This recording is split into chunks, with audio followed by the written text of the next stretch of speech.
চাঁপাইনবাবগঞ্জে গভীর রাতে এক ভয়াবহ বিস্ফোরণ। মুহূর্তের মধ্যে কেঁপে ওঠে চরবাগডাঙ্গা ইউনিয়নের কাটাপাড়া এলাকা। ঘটনাস্থলে প্রাণ হারান 2 জন, আহত আরও 3 জন।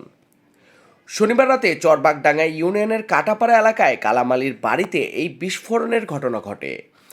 স্থানীয়রা জানান, হঠাৎ বিকট শব্দে আশেপাশের মানুষ আতঙ্কিত হয়ে পড়েন। বিস্ফোরণের ফলে বাড়ির একটি অংশ ক্ষতিগ্রস্ত হয়, টিনের চালা উড়ে যায় এবং ঘটনাস্থলেই 2টি মরদেহ পড়ে থাকতে দেখা যায়। পুলিশ জানিয়েছে, নিহতদের পরিচয় এখনও নিশ্চিত করা যায়নি। এই ঘটনায় আহত হয়েছেন অন্তত 3 জন। তাদের স্থানীয় হাসপাতালে ভর্তি করা হয়েছে। খবর পেয়ে আইনশৃঙ্খলা বাহিনীর সদস্যরা দ্রুত ঘটনাস্থলে পৌঁছান এবং এলাকা ঘিরে ফেলেন। স্থানীয়দের একটি অংশের দাবি, নির্বাচন পরবর্তী সহিংসতার উদ্দেশ্যে বোমা তৈরির সময় বিস্ফোরণটি ঘটতে পারে। তবে এই বিষয়ে এখনও আনুষ্ঠানিকভাবে কিছু নিশ্চিত করেনি পুলিশ। সাবেক সংসদ সদস্য হারুনুর রশিদ দাবি করেন, বিএনপির নেতাকর্মীদের বাড়িতে হামলার উদ্দেশ্যে ককটেল তৈরি করা হচ্ছিল।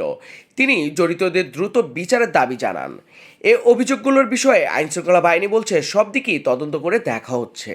ঘটনাস্থলে ক্রাইম সিন ইউনিট কাজ শুরু করেছে। বিস্ফোরণের উৎস, ব্যবহৃত উপাদান এবং সম্ভাব্য সংশ্লিষ্টদের খুঁজে বের করে আলামত সংগ্রহ করা হচ্ছে। রাজশাহী রেঞ্জের ডিআইজি মোহাম্মদ শাহজাহান ঘটনাস্থল পরিদর্শন করেন। তিনি বলেন, সুষ্ঠু তদন্ত করে দায়ীদের আইনের আওতায় আনা হবে।